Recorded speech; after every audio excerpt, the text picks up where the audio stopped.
It is the final day in the year 2025. Hello there, good morning. Welcome to the final edition of Newsroom here on GHOne television for the year. We're live from our studios here at the Platinum Place, North Ridge, also live on Facebook, on X, and on YouTube at GHOne TV. But here's what to expect in the next 60 minutes.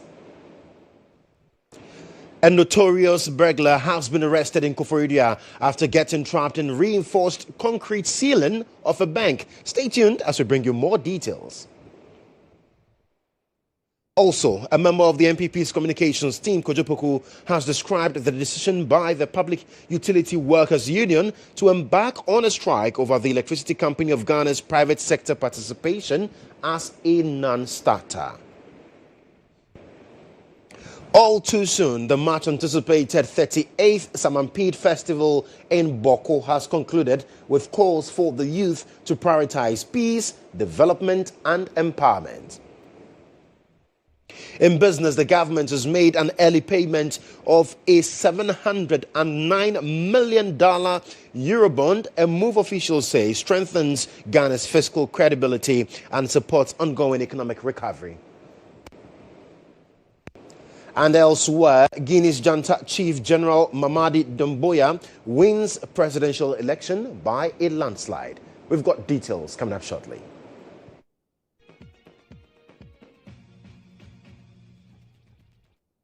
Well, stay with me if you need details of these stories and more, because we've got all of that for you right after this.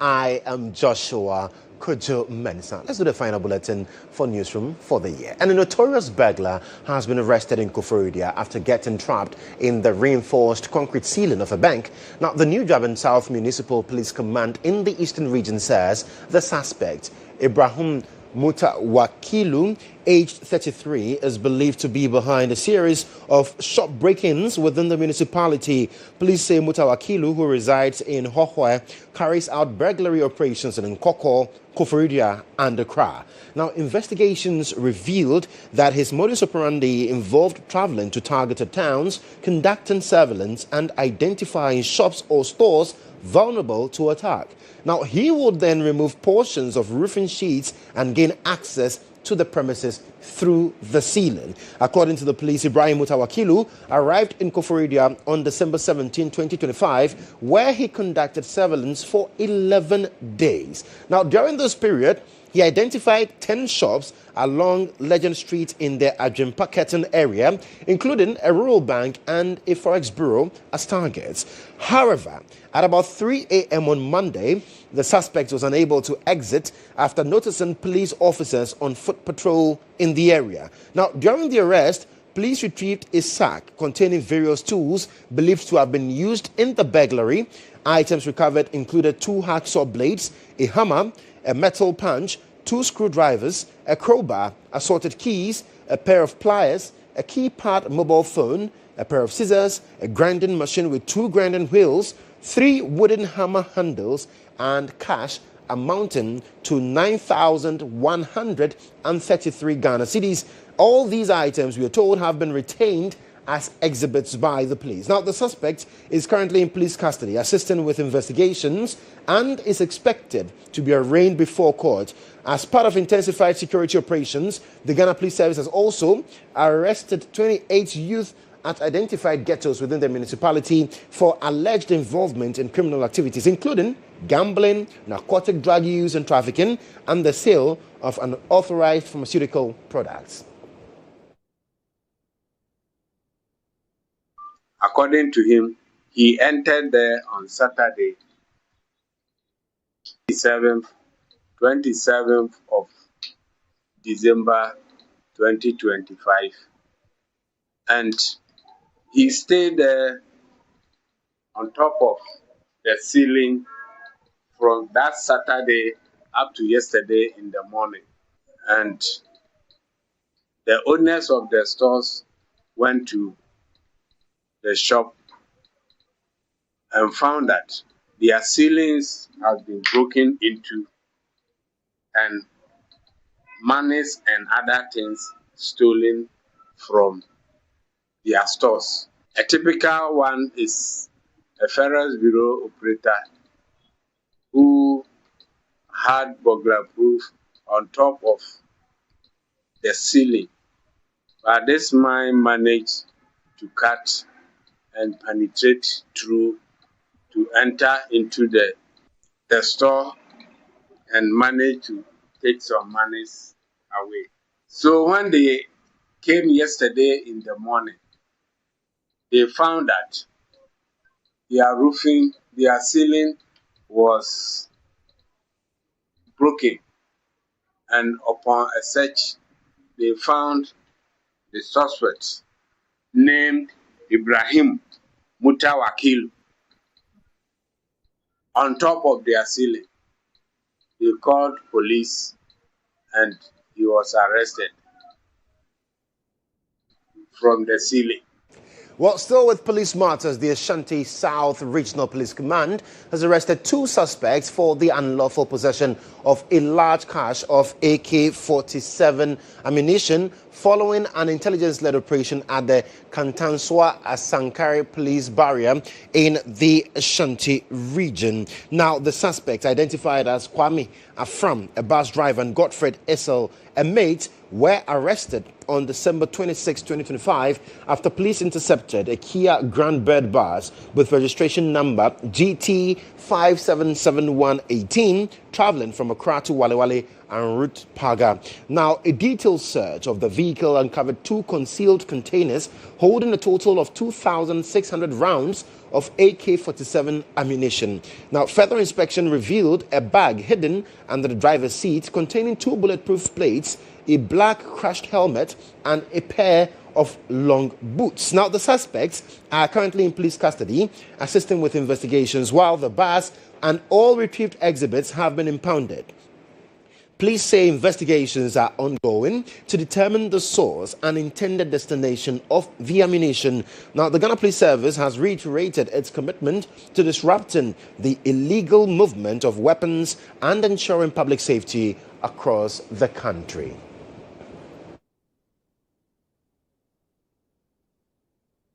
Let me now take you to the Oti region, where the Jasikan District Police have arrested a 23-year-old suspect, Innocent Owusu, in connection with the murder of his father, Peter Owusu, aged 59, at Likpe, Abrani, in the Oti region. Now, the incident occurred on December 30, 2025, at the family's residence. After allegedly committing the act, the suspect, we are told, fled from the area, and we are also being informed that he was later arrested at his hideout in a forest around Abrani following intelligence-led operations by the police service. Now, the police have since recovered the decapitated body and the head of the deceased. The remains have, however, been deposited at the Hohwe Government Hospital morgue for preservation and autopsy. Innocent Owusu is currently in police custody, assisting with ongoing investigations. Now, the Oti Regional Police Command has commended residents of Likpe Abrani for their swift cooperation and support, which led to the arrest of the suspect. The command has also extended the condolences of the police administration to the bereaved family during this period of grief.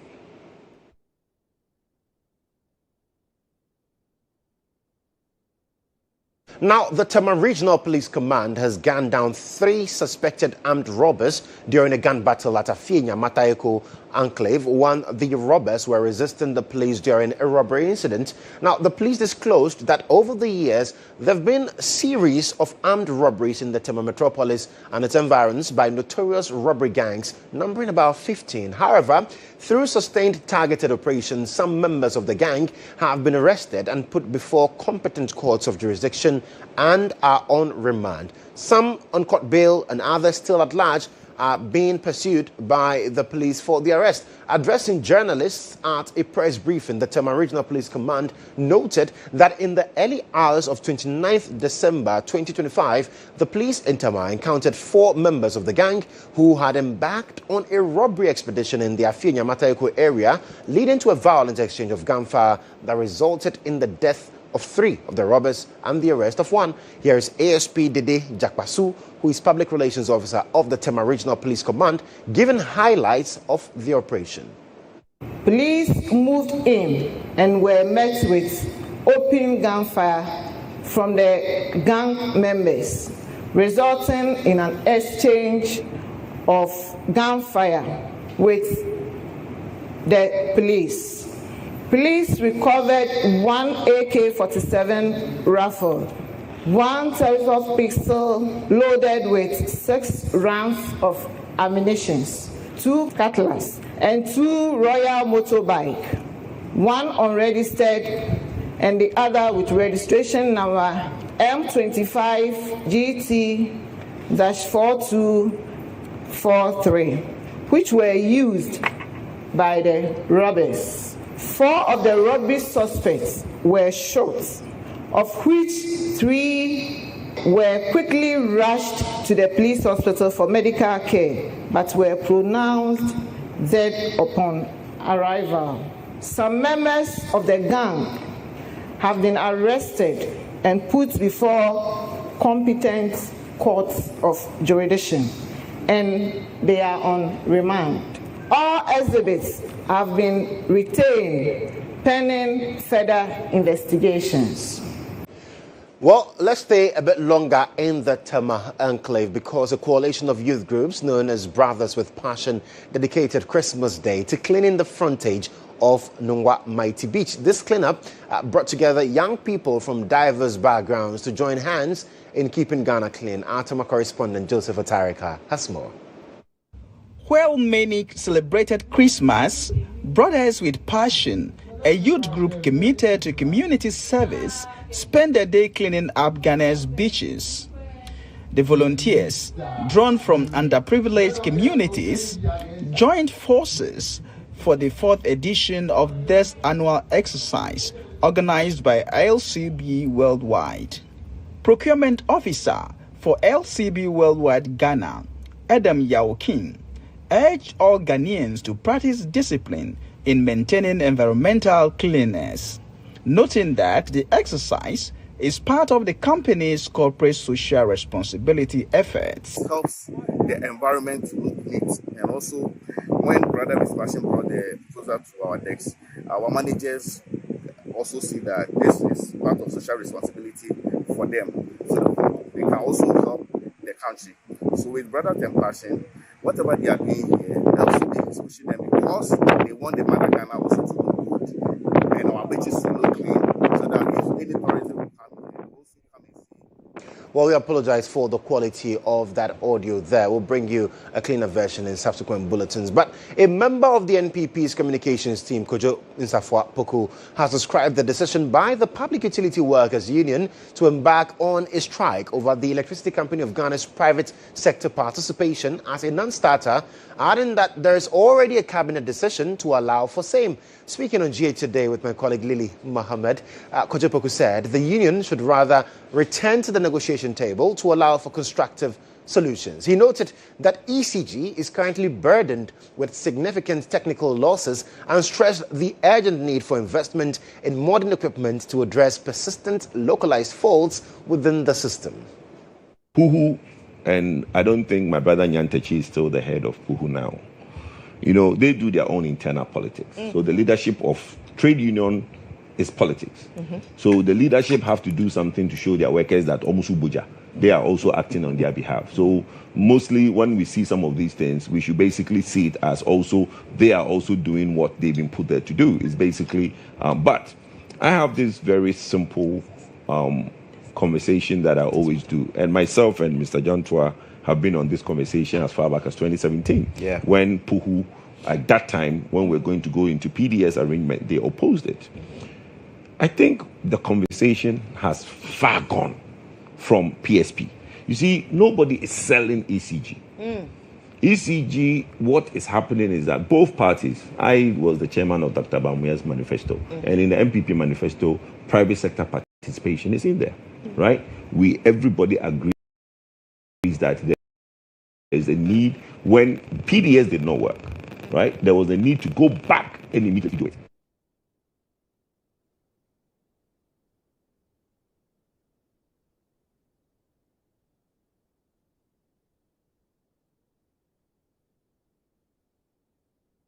Well, still on the ECG matters, former Member of Parliament for Amenfi Central, Peter Yaw Kwachiaka, is also of the view that those currently managing the Electricity Company of Ghana must be held accountable to deliver results. He noted that several neglected lapses within the system have contributed to the persistent localized power faults being experienced.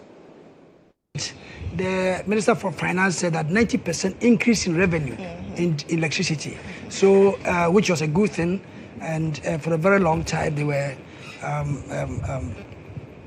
seeing losses, and this time they had increase in the revenue, which was good. And my brother was saying that electricity tariffs are going to be increased. I think it was made clear that every 4 years they increase tariffs for capex, that's capital injection, which is different from the normal increase in the tariffs due to maybe cost of living and the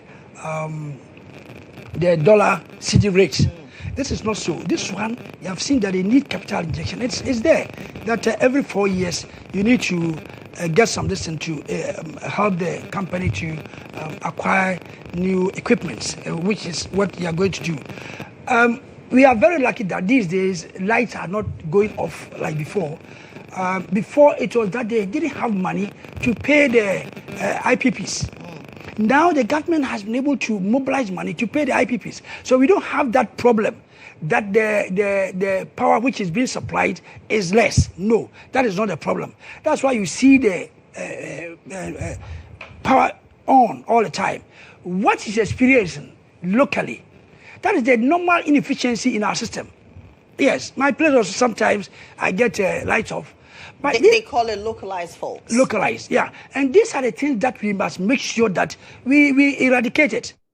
Now, private legal practitioner and leading member of the Convention People's Party, Kwame Jantua, has stressed the need for an efficient electricity company of Ghana, noting that with proper management, the company has the potential to become more financially stable and bring in consistent profitability. Speaking also on J Today, he attributed some of the challenges facing ECG to power theft and the refusal by some consumers to pay their electricity bills. Even in Nkrumah's time, as much as he was a socialist, he encouraged private sector.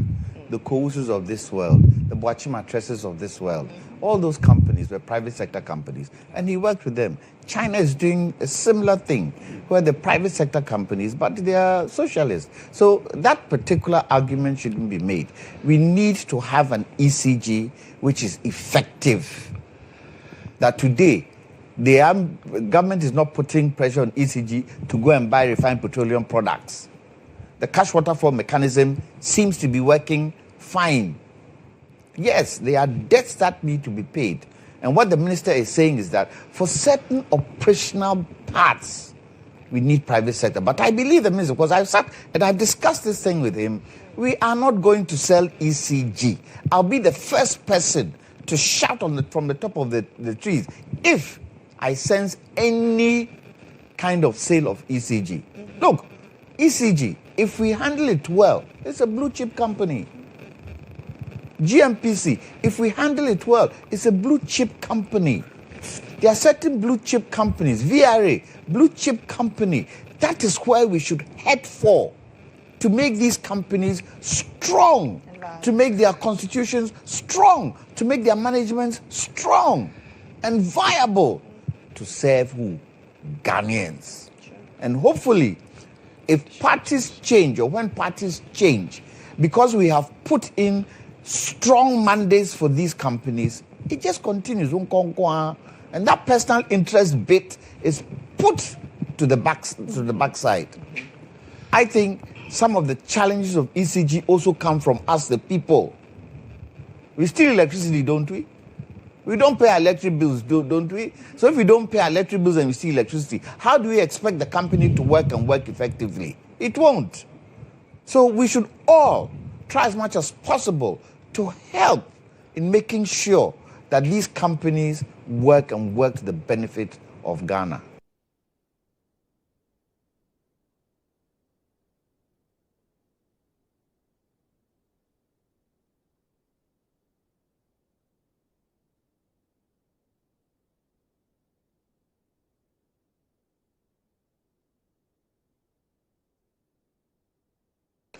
Now, for 8 years, she waited. Not necessarily because her grades were not good or the ambition was lacking, but because poverty put her dreams on pause. We bring you the inspiring story of 25-year-old Rebecca Ahafianyo, a young woman from Ashaiman who defied odds, broke gender barriers, and rose to the very top in a male-dominated field. At just 25, Rebecca Ahafianyo is not only operating heavy-duty machines, but she's also lifting hope of younger women everywhere. Here is a report by Peter Kwao Adato. For 8 long years after completing senior high school in 2017, Rebecca Ahafianyo stayed home in Ashaiman, selling small items, watching life pass by, and holding on to a dream she could not afford. While her peers moved on to tertiary education, Rebecca's reality was shaped by financial hardship. Yet, every day, she looked beyond her circumstances towards Teme's busy port and industrial yards, quietly fascinated by the men who operated heavy-duty machines. She asked questions, she watched closely, and she waited for an opportunity. That opportunity came through a simple flyer advertising a short course in forklift and mobile crane operations at the Regional Maritime University. With no stable income and no guarantees, Rebecca took a leap of faith. Supported by friends and relatives, she enrolled, and in just 11 weeks, she rewrote her story. Among scores of men and only one other woman, Rebecca didn't just participate, she excelled. She emerged as the overall best student of Mobile Crane Cohort 9. Her control, balance, and precision behind the massive machine stunned instructors and colleagues alike, proved that skill knows no gender. While many looked elsewhere, I was drawn to the power and precision of equipment.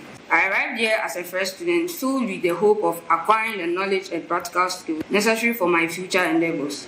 Rebecca's performance sent a powerful message and re-echoed the adage, what men can do, women can do, and sometimes even better. In the shortest possible time, I'll return to upgrade my skill as a mobile crane operator.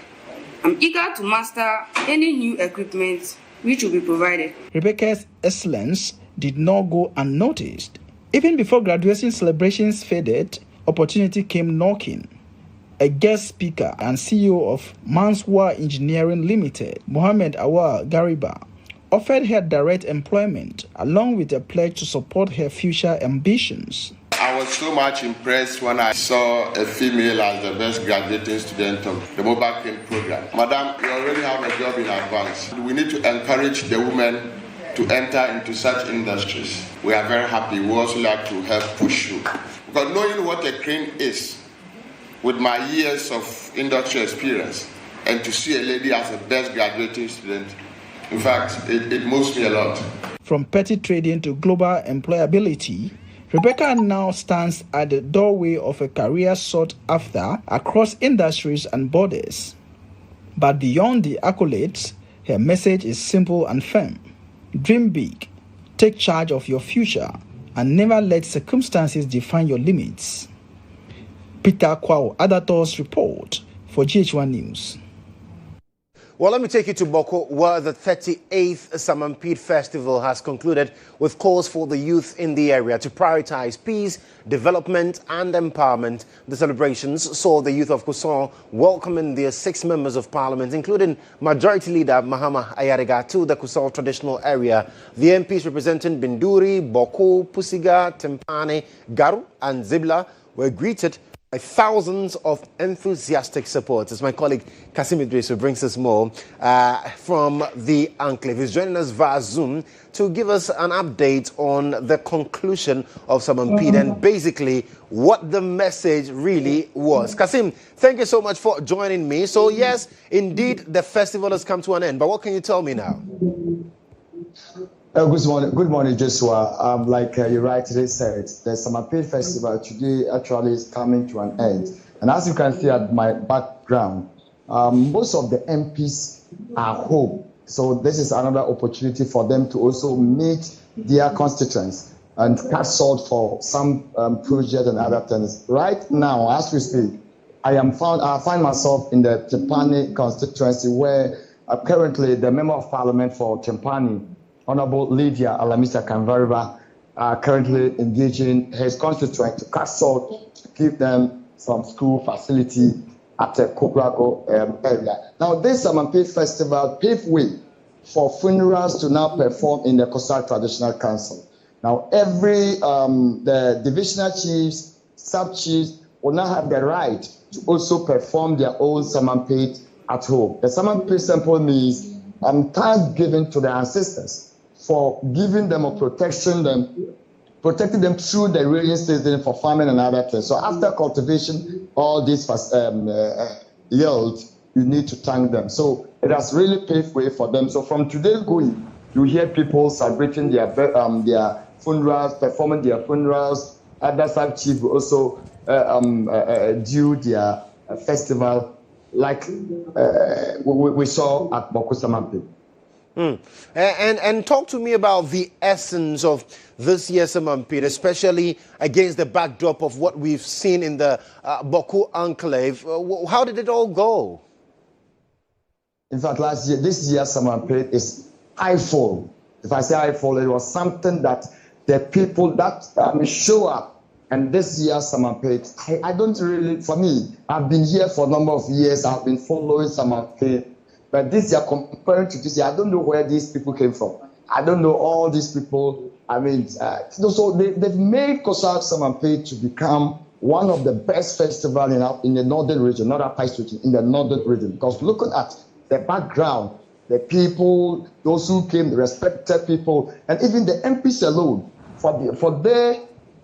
coming into the coastal traditional area, if you see the youth, how the youth receive them, tells you that what we were looking for has finally come back to Boko. Why we need this progress so that people both function. And during the presentation by the Zugrana, the spokesperson for Zugrana, who is the David Adoloba, they made a call that Mamprisi should come back together, let them embrace the peace so that they'll all move together as it used to be.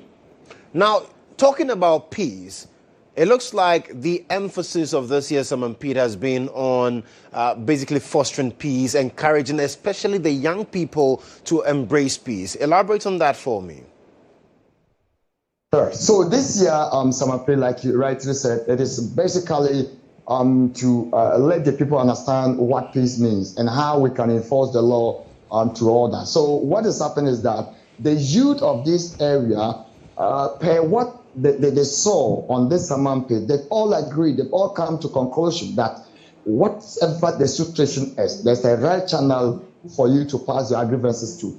It doesn't mean you should go out with cutlasses, guns, killings, and an attack. So the youth of this Kosak area, Boku, Binduri, Tempani, Garu, Pusiga, and other areas have embraced with the peace that they want the development to move in the Kosak area. When you come to Kosak traditional area, a few constituencies like Tempani and other areas, they are better. But Boku particularly, there's nothing like development in Boku. Boku Township, all the township roads, there's no one single tie road in the township. When you go to Binduri, there's no tie road.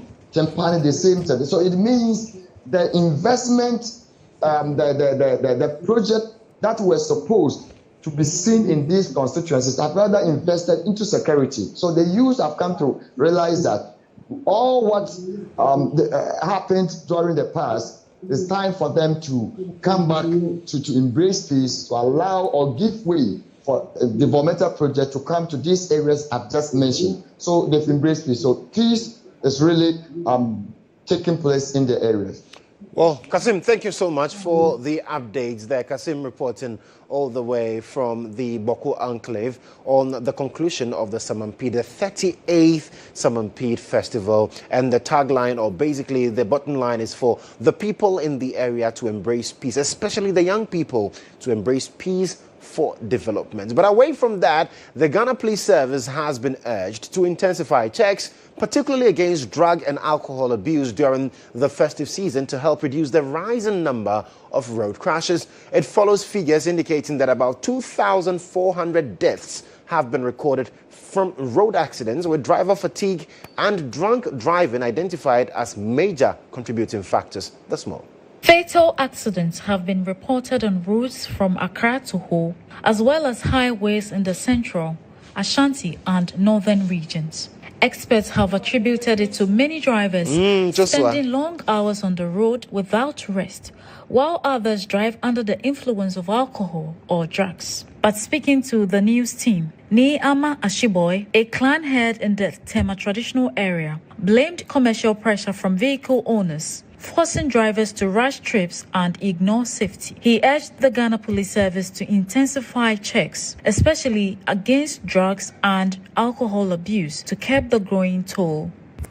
Going forward, as we used to see, some of the car owners used to put pressure on some of the drivers because of the sales. The driver doesn't have anything in the house, so he has to bear with the car owner to just make fast into the daily normalities that the master is requesting for. So by so doing, maybe you also be sure you go faster and more faster to get the money for the driver, and also make some for the money for the car owner, and also make some for himself. Between January and November 2025, Ghana recorded over 13,000 road crashes involving nearly 22,000 vehicles. Data from the DVLA shows 2,400 deaths, with 1,937 men and over 492 women losing their lives. As festive travels continue, road safety advocates warn that without tougher enforcement and discipline, the carnage will continue. Well, you're still watching the final edition of Newsroom here for the year 2025 here on GHOne Television. We'll take a breather. We've got more for you right after that. Stick and stay with us.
On Newsroom, and a leading humanitarian and development advocate, Shoki Ahmed, has been conferred with an honorary doctorate by the Franco-Arab African University in recognition of his decades of service in education, health and humanitarian relief across Ghana and the West African region.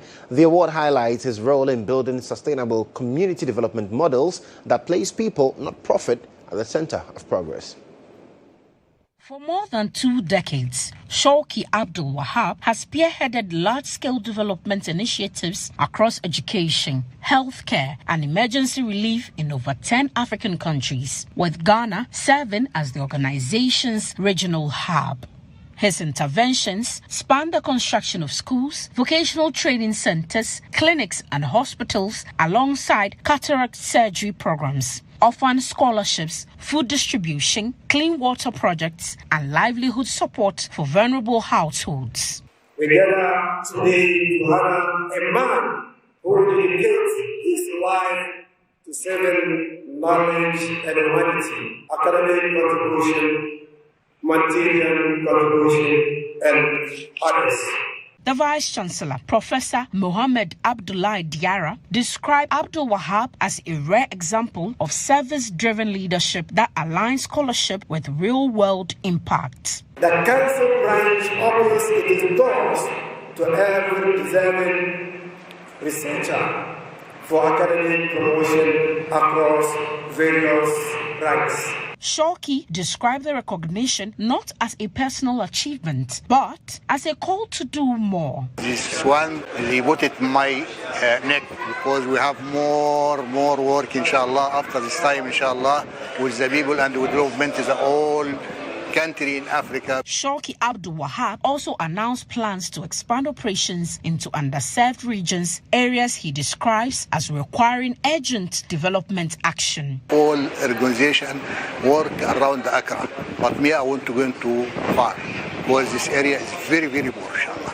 University authorities say the honorary doctorate awarded to Shoki meets the highest academic and ethical standards, stressing that the recognition was based on verifiable contributions to education, scientific research, and community development across Africa. Well, this is still Newsroom here on GHOne Television. Let's bring you business.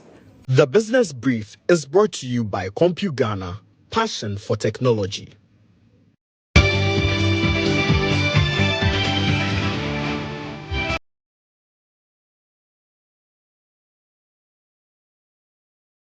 And in business, the government has made an early payment of a $709 million Eurobond, a move officials say strengthens Ghana's fiscal credibility and supports ongoing economic recovery.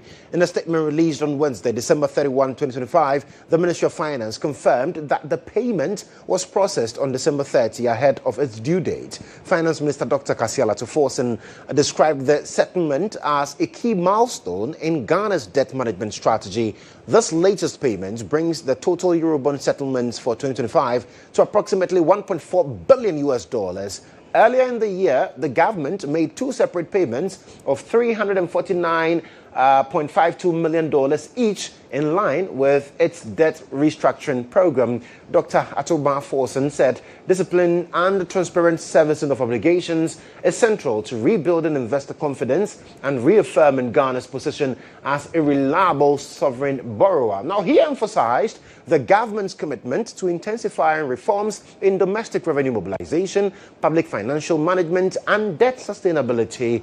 The statement also outlined plans to strengthen fiscal buffers to ensure future debt obligations can be met without compromising funding for national development projects. Now, the finance minister concluded that the government is focused on making 2026 a transformative year for Ghana's economy.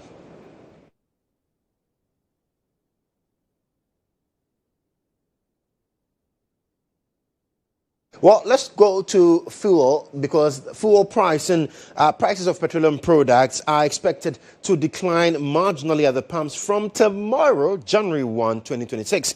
A report by the Chamber of Oil Marketing Companies, COMAC, projects that the price of petrol will fall by between 2.4% and 4.8%, bringing the pump price per litre to about 11 cedis 90 pesos. Diesel is also expected to drop by up to 3.77%, which could see a litre selling at around 12 cedis 50 pesos. Liquefied petroleum gas is projected to decline by up to 2.19%, resulting in a kilogram selling at approximately 13 cedis 40 pesos. According to COMAC, the anticipated reductions are largely driven by falling crude oil and refined petroleum product prices on the international market. The cedi's recent appreciation against the US dollar by more than 3% over the past 3 weeks has also contributed to the expected price adjustments. The Business Brief was brought to you by CompuGhana, passion for technology. Well, away from business, let's check out what is happening elsewhere on the planet.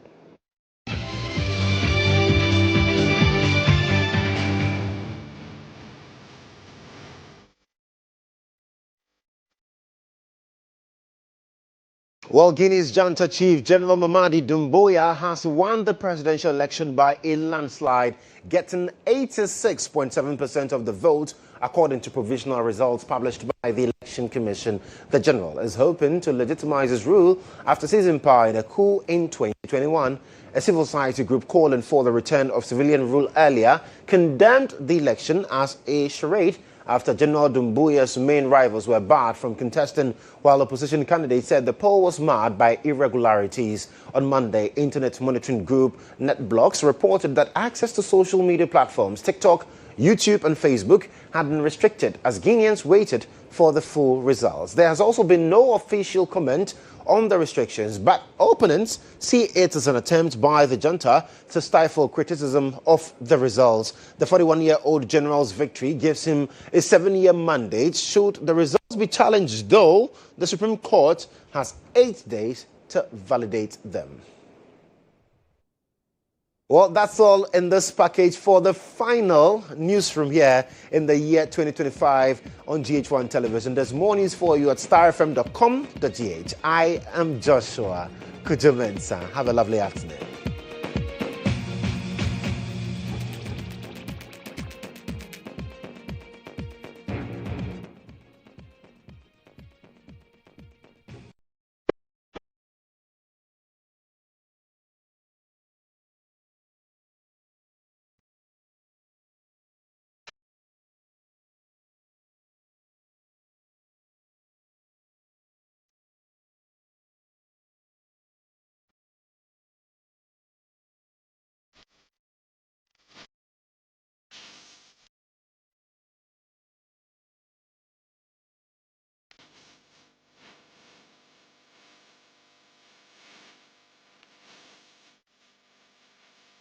Duvet on GHOne TV will always make sure that your relationship is spicy, saucy, and interesting. Do not forget to join us every Thursday at 10 p.m. on GHOne TV. My name is Natalia.